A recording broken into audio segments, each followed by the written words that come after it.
ኣብ ሰሜናዊ ክፋል ሃገርና ኢትዮጵያ ተፈጢሩ ብዝነበረ ኩናት ኣብ ልዕሊ ማሕበረሰብ እቲ ከባቢ ልዑል ስነ-ልቦናዊ ኢኮኖሚያውን ማሕበራውን መሕሰይቲ በፂሑ እዩ። ኣብቲ ብሰንኪ ዝተፈጥረ ጎንፂ ኣብ ዜጋታትን ንብረትን ጉድኣት ኣብፂሑ እዩ። ብፍላይ ከዓ ኣብ ልዕሊ መናእሰይ ዝበፅሐ መሕሰይቲ ቀሊል ዝበሃል ኣይኮነን።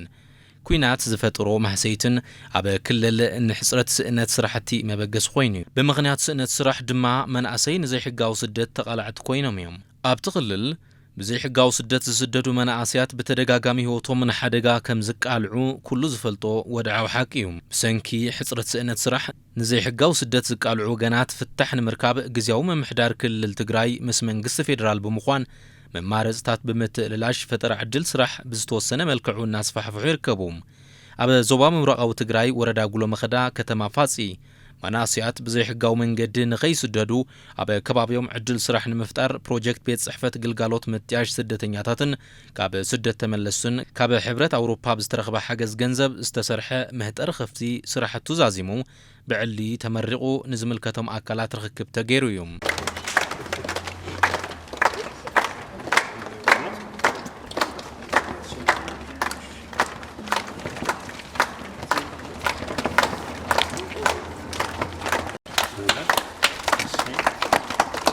ሁለተኛ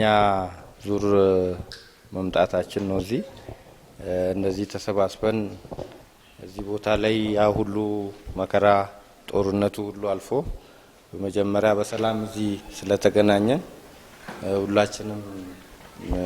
እንኳን ደስ አለን። ለዚህ ያበቃንም አምላክ የተመሰገነ ይሁን ማለት ፈልጋለሁ። ናብ ትግራይ ንመበል ካልኣይ ግዜና ንመጽእ ዘለና ኣብዚ ክልል ብዙሕ ጸገምን ጸበባን ይሓሊፉም ከምዚ ብሰላም ተኣኻኺብና ምርኸብና ኩላትና እንኳዕ ደስ በለና ክብል ይፈቱም። ናብ ዝሃዋሁ ሰላም ዘብቅዐና ኣምላኽ ይመስገን። ካብዚ ቐጺለ ክብሎ ዝደሊ ከም ዜጋ ዘሕለፍኩምዎ ሕማቕ ኩናት ይርድአና እዩ። ንስኻትኩም ኣብ ዓውዲ ኩናት ዝነበርኩም ወገናት ይትረፉ እሞ ንሕና ብሬድዮን ቴሌቪዥንን ንከታተሎ ዝነበርና ሰባት እኳ ዝኸብድ እዩ። ኩናት ጽቡቕ ነገር የብሉን። እዚ ኩሉ ሕማቕ እዋን ሓሊፉ ነዚ ጽቡቕ እዋን በቂዕና ኣለና። እዚ ፕሮጀክት ቅድሚ 5 ዓመት እዩ ተጀሚሩ። ልክዕ ምስ ተጀመረ ብምኽንያት ሕማም ቫይረስ ኮሮና ደው ክነብል ኢና ኽኢልና።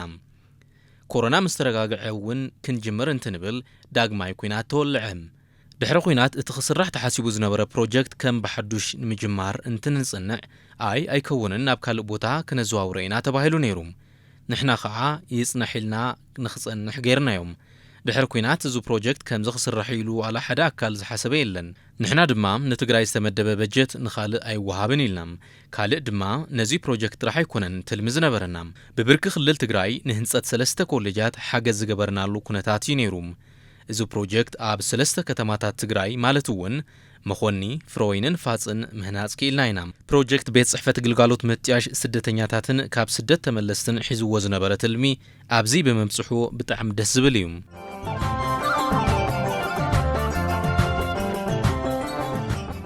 መስሪያ ቤታችን የመንግስት የፌደራል መንግስት ተቋም ነው። ያው ፈንዱ በውጪ ቢሆንም የስደተኞችና ከስደት ተመላሾች አገልግሎት ይባላል ዋና መስሪያ ቤታችን። እዚ ፕሮጀክት በቤት ዕዮ መንግስት ፌደራል ፈንድ ዝግበር በአካላት ገበርቲ ሰናይ ወፃ እዩ። ቀንዲ ሽሙ እዚ ትካል ፕሮጀክት ቤት ጽሕፈት ግልጋሎት ምጥያሽ ስደተኛታትን ካብ ስደት ተመለስትን ይበሃል። ቅድሚ ሕዚ ቤት ዕዮና ኣብ ከባብታት ሽረ እንዳባጉናን ሽመልባን ስደተኛታት ተቐቢሉ ዘተኣናገደ ትካል እዩ። ካብ ስደት ዝምለሱ ናትና ዜጋታት ንምሕጋዝ ዝተጣየሸ ፕሮጀክት። እዚ ፕሮጀክት ቤት ጽሕፈት 3 ቀንዲ ስራሕታት ዝሰርሐ እዩ። ቀዳማይ ዜጋታትና ኣብ ዝተፈላለዩ ሃገራት ስደት ጸኒሖም ጸገም በጽሕዎምን ተኣሲሮምን ዝምለሱ ሓገዝ ኢኮኖሚያውን ማሕበራውን ብምግባር ምስ ዝነበሩሉ ማሕበረሰብ ተዋሂዶም ንኽነብሩ ምግባር እዩ ቀንዲ ዕላሙ። ካልኣይ ድማ ብዘይ ስሩዕ ፍልሰት ተሰዲዶም ዝነበሩ ግን ድማ ዝምለሱ ዜጋታት ነዚኦም ንምጥያሽ ዝሰርሑ በዓል ሃፍቲ ዘይመንግስታዊ ትካላት ብገፊሑ ኣብዚ ጉዳይ ዝነጥፈሎም። ብተመሳሳሊ እዚ ፕሮጀክት ቤት ጽሕፈት ዝሰርሑ ዝተፈላለዩ ትካላት መንግስቲ ካብ ፍልሰት ተመለስቲ ተቐቢሉን ኣብ ምጥያሽ ዝሰርሑ ይኹን ዘይስሩዕ ፍልሰት ዝሰርሑ ነዚኦም ዓቕሚ ንምጥንኻር እዮም ዝሰርሑ። እዚ መሰረት ብምግባር ኢና ብደረጃ ክልል ትግራይ ን3 ኮሌጃት ዝተፈላለዩ ሓገዝ ናውቲ ሂብናን ሓጸርቲ ስልጠናታት ብምሃብን ተመለስቲ ንምጥያሽ ስራሕ ንኽሰርሑ ንገብር ዘለና። ብሳልሳይ ደረጃ እንተወሲድና ፕሮጀክት ቤት ጽሕፈት ግልጋሎት ምጥያሽ ስደተኛታትን ካብ ስደት ተመለስትን ዝሰርሑ ስራሕቲ ሰባት ብዘይ ሕጋዊ መንገዲ ንኸይስደዱን እዩ። بحافشام إذا بروجكت بيت صحفة عدل سرح كفترو زخول وحصرتن محبرسب زحقفو بروجكتاتن حانصيصو تكبارو زقبريوم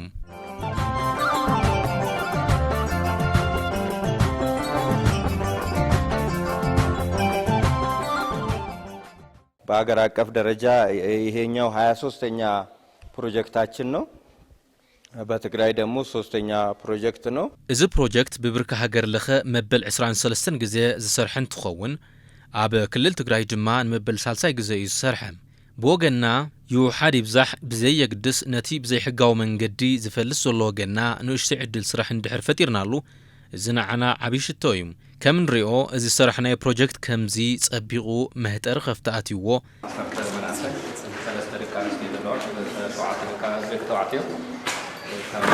ካብ ስደት ተመለስ እዮም ማለት እዩ በዚህ ጊዜ መሰረት ገይሩ ተግባር ኣትዮም ወኒኦም ዋናው ስራሕ እዚ ብናይኩም ሳዕሪ ብናይኩም ሓገዝ እዩ ናይ ራእስ ተባለ ገባር ሰነ ኩሉ ናብ ልዕሊ 1.6 ሚልዮን ዝተሓለፈ ህንፃ እዚ ስለዚ ብጣዕሚ ኢና ኣና ነመስግን ማለት እዩ ስለዚ እቲ ሮማይ ህንፃ ሰሪሕ ኣሎ ተወሰነ ናይ እንስሳው ጀሚረን ኣለዋ ዋናነት ግን ከም ሰባት ካብ ስደት ተመለስ እዮም ዝፀገም ኣለዎ ከኣል ዝኾኑ ተሊእ ሓገዝ እውን ዝግበረሉ ሳዕቲ ንናብ መድረክ ፅውዖ ማለት እዩ ደቃና እዚኣ ድሓን መፅኹም መጀመርያ ክንብል ንደሊ ያው እዚ ፕሮጀክት እዚ ናብ ወረዳና ክመፅእ እንተለና ከምቲ ዝትፈልጥዎ እዚ ከባቢ ከቢድ ጉድኣት ዝበፅሖ ወረዳ እዩ ከቢድ ዝበፅሖ ከባቢ እውን ስለዝኾነ ስለዚ እዚ እቲ ፀገም ተረዲኡ ኣራርሲ ፕሮጀክት ድማ ናይ መጀመርያ ፀገም ናይቲ ከባቢና መሰረት ገይሩ ህንፃ ህንፅና ኣሎ ስለዚ ህንፃ ተሃነፀ ድማ ቅድሚያ ክነመስግን ንደሊ ንሕና እውን ቀልጢፍና ናብ ተጠቃምነት ክነስግሮ ኢና ጎና ጎኒ ሰሪሕና ከም ወረዳ እውን ቀልጢፍና እቲ መሬት ተዳሊና እቲ መሬት ምስ ደለና እውን ብድሕሪ ተጠቀምቲ ካኣትውሉ ዝኽእሉ መንገዲ መሰረት ገይርና ኢና ገቢልናዮ ዘለና እሞ ይቐኒልና ኢልና ወሲድና ስለዚ ህዝቢ እውን ሓገዝኩም ከይፍለየና ቀፃልነት ክህልዎ ኢና ተስፋ ንገብር ምክንያቱ እዚ ከባቢ ሰፊሕ ጉድኣት ዝበፅሑ እዩ ሰፊሕ ተፈናቐላይ እውን ኣለና ስለዚ ብተደጋጋሚ ንብረቱን ኣካላቱን ዝጎደለ ምልስ ኣካላት እውን ኣለውና ስለዚ ንዚ ኩሉ ማሕበረሰብ ክፋል ዝግምት ብወገንኩም እውን ዝገበርኩምና ኣስተዋፅኦ እናመስገና ህዝቢ እውን ቀፃልነት ክህልዎ ኢና ተስፋ ንገብር ኣብዚ ኣብቲ ተሰሪሑ ዘሎ ህንፃ ግን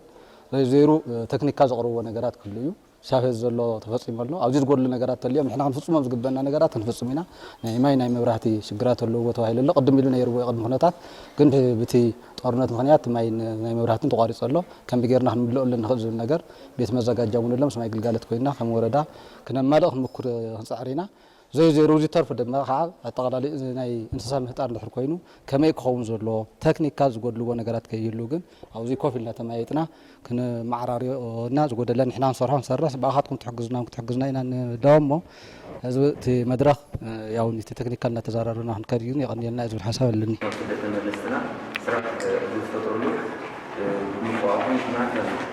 እዚ ነው የሚደረግ ተማፋጽና መስለን ተቆጣ ካብዚ ቢዝነስ ሆናና ይደግ ሱ ቦርደር መሃና አሪ አሐደ ጋር ሆናና ይመሩ ከም ከፍተና ተደክመው ሲሉ አኩል ይርቱና ይዛላ አፍቱ ማህበረሰብ ይቆነ ሰፍተናይ ታሪክናው ወላፍቶም ናይ እንስሳናው ተደረቀ ከባቢታት ነው حزقن نزيد حساب جيركم زمنا سدة تملسن عبدو سرح الفترة اللون تغير زين صاجي سرح لنا خلنا إحنا كوري أدلنا مو زي كنا كان يقول دقفت ورنا إحنا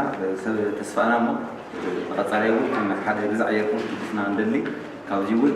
أنتم تملين كل اللون سدة تملستي كذا حساب جيركم زين صاحب دليل لهم أو زي كفت خمات يكون نسخون تلويتكم خاليود ما رأياتكم لنا فترنا إحنا ولا دقفنا هنكيدنا أبزي أخذ نبكلنا قد أبزي أسرح حتى توافقون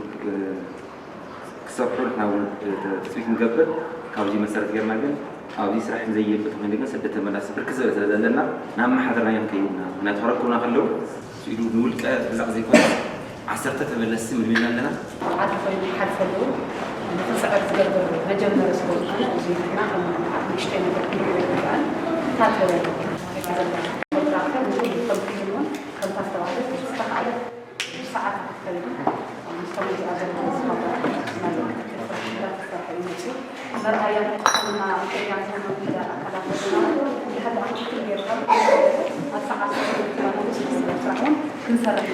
مش كده أخيرا قلت هذا حتى هذه أجرنا أنا على كما سلسلة مكالمات تصرف لازم هذا غير هو كم هذا اسمه النبأية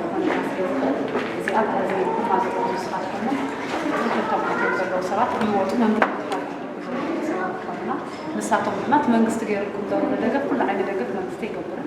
ويكان غزنا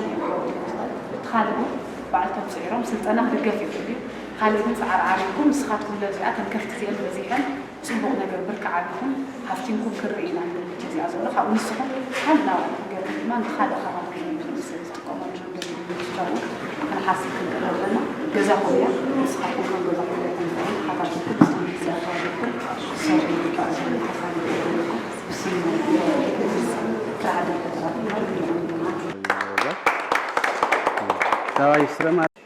ቀጣዩ ኮንትራክተራችን እግዚአብሔር ብርሃን እናመሰግናለን።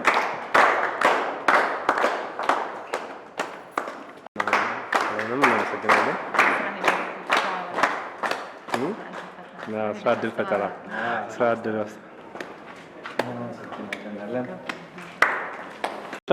ለአቶ ኪዳኔ ደበሳይ ተወካይ ቢወስድልን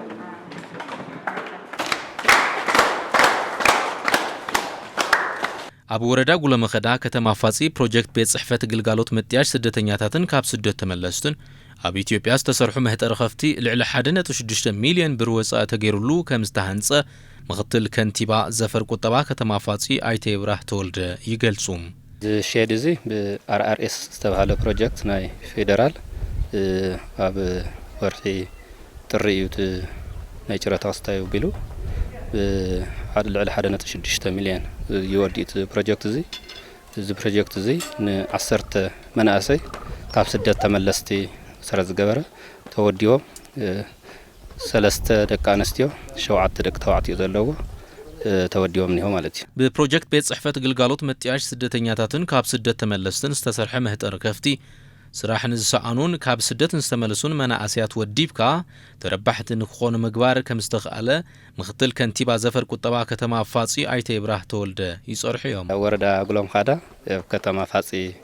እዚ ከተማ ፋጺ ዝበሃል እዚ ናይ ምርባሕ እንስሳ እዩ ማለት እዩ። ስለዚህ ነቲ መናእሰይ ስራሕ ዕድል ዘይብሎም መኻዕ ካብ ስደት ዝተመለሱ ጣዕሚ ኣብ ጸገም ዘለዉ ወዲብካ ዝተፈላለዩ መልክዕቶም እንስሳ እናደለው እናሸጡ ንኽጥቆም እዩ ዋና ዕላማ ማለት እዩ። ኣነ ስደት ብርክት ዝበል ዓመታት እኸይደ ኣብ ሱዳን ነይረ፣ ኣብ ሊብያ ነይረ፣ ኣብ ቻድ እውን ነይረ። ያው ብዙሕ ግዜ ካብ ብቆልዓ ተሰዲደ ግን ያው ናይ ስደት ዓድኻ ይጽብቕ ዓድኻ ኣሰሪሓ ልወጥ ክል እምበር ናይ ስደት ወላ ሓንቲ ትርጉም የብሉን። ምክንያቱ ካብ ከርተት ሓሊፉ ምንም ዘፍረኽዎ ነገር ኣነ የብለይን። ሕጂ ግን ኣብ ዓደይ ንኽሰርሕ በቲ ናይ ሕብረት ኣውሮፓ ተዳሊ ዘሎ ገዛ ያው መጀመርያ ምስጋና ከቅርብ ይደሊ። ምክንያቱ ያው ቅድሚያ ምሕደሪ ገዛን እዩ ዝድለ ነዚ ገዛ ዝዘጋጅዩ ንሕና ከፍተ ህጢርና ክንልወጥ ኢሉ ዝዘጋጀውና ቅድሚያ ንሕብረት ኣውሮፓ ብሽመይን ብሽም ናይቲ ማሕበርን ከመስግን ይደሊ። ስደት ካብ ስደት ተመላሲት ስደት ጽቡቕ ኣይኮነን። ስደት ከቢድ እዩ። ስደት ጥዑም ዝመስሎ ሰብ እውን ብዙሕ ከለ ይኽእል። ኣነ ከም ዝረኽቦ ግን ትርፊ ክሳራን ካሊእ ገልታዕታዕን ምንም ዝረኸብ ኩሉ ስለ ዘይብለይ ተተኻኢሉ ሰብ ዓድኻ ጠንኪርካ ምስራሕ ዝመስልዎ የለን እየ ዝብል ማለት እዩ። ካብ ስደት ዝረኸብኩ ትርፋማስ የብለይን። ትርፊ ክሳራ ምክሰብ ኣይረኸብኩን። ያው ኣብቲ ስደት ነይረ ዝተመለሱ ኩሉ ከባቢ እውን ኣብቲ ናይ ሕማቅ ግዜ ናይ 2011 መጨረሻ እየ ተመሊሰ ካብኡ ናብዚ እውን ኣብ ዕፅዋን ክባን ስለ ዝነበረ ካብ ስደት ምንም ኣይት ትርፊ ልቃሕ ኸሲረ መፅየ ካብ ቤተሰብ ተለቂሐ ዝኸድኩ ክሳራ ስለቃሕ ዘይመለስኩ ኣብዚ እውን ኣብቲ ናይ 3 ዓመት ዕፅዋን ክባን ዝነበረ ሕማቅ ግዜን ፈታኒ ግዜን እናሓሊፍና እና ስደት ጽቡቕ ኣይኮነን። ብዝተኻእለ መጠን ዝምልከቶ ኣካል ድጋፍ ተዝገብረልና ናብ ስራሕ ዓለም ተናእቲ ሰሪሕና ኸ ተሰሪሕካ ዘይልወጥ ምክንያት የብሉን። ስራሕ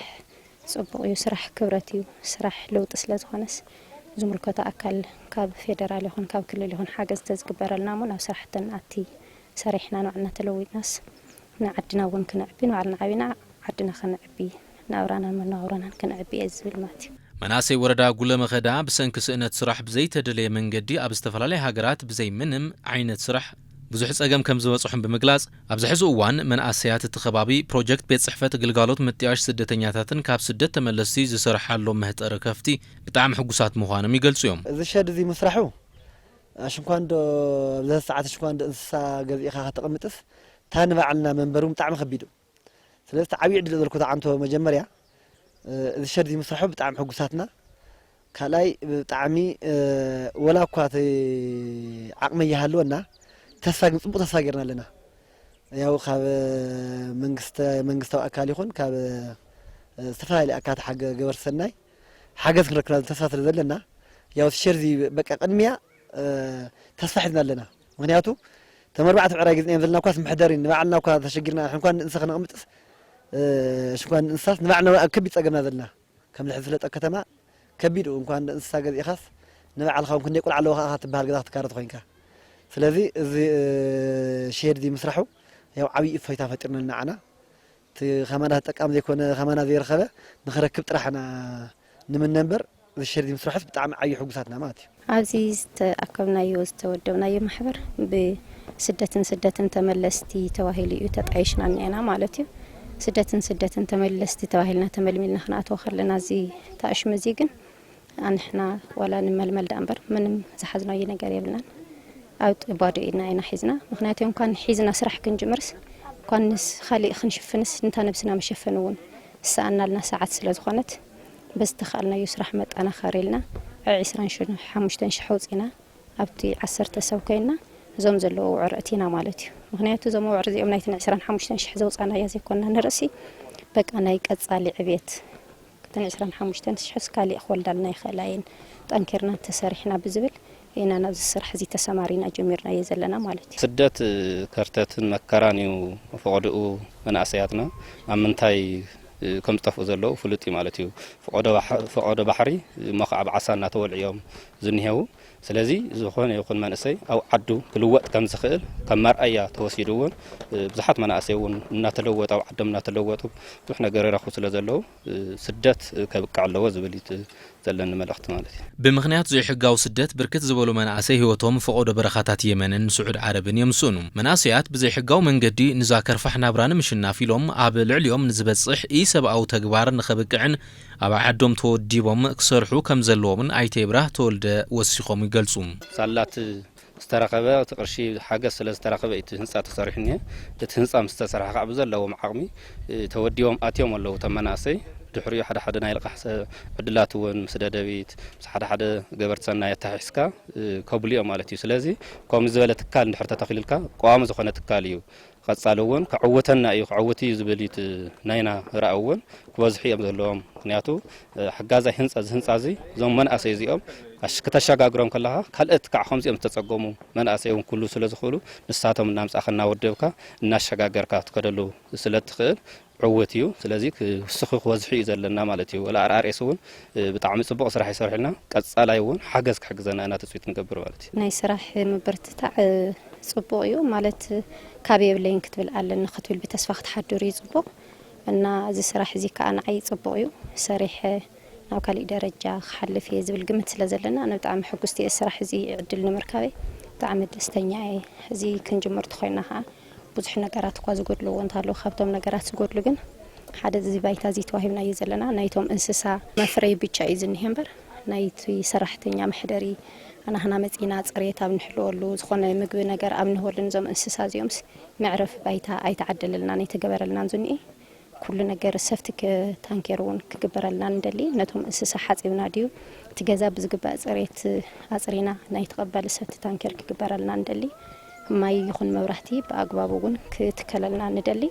ካብኡ ካብ ዝተፈላለዩ ኣካላት እውን ብዝግባእ ዝጠንከረ ሓገዝን ካብ ደደቢት ይኹን ካብ ገለ ይኹን ከም መናእሰይ መጠን በቃ ድጋፍስ የድልየና እዩ ሰሪሕና ክንዓቢ ዓድና ክንልወጥ ኮይና ካብ ዝኾነ ይኹን ካብ ክልል ድዩ ወላ ካብ ፋይናንሻል ድዩ ሓገዝ ክግበረልና እየ ዝብል ማለት እዩ። ንሕና እታ ንእሽተይ እታ ፈሪሕልና ዘለዎ ወላ እኳ ተመስገና ግን ማይን መብራህትን ኣይተማልአን ካብኡ ትናትና ዓቕሚ ያው ከም ዝፍለጥ ንሕና ካብ ስደት ተመለስ ስለ ዝኾንና ብዙሕ ዓቕሚ የብልናን ኣብ ቤተሰብ ፀጊዕና ኣነብር ነርና ካብ ስደት ተመለስና ሕዚ 10 ሰብ ኮይና 25,000 ወፂና 4 ብዕራይ ኢና ገዚእና ዘለና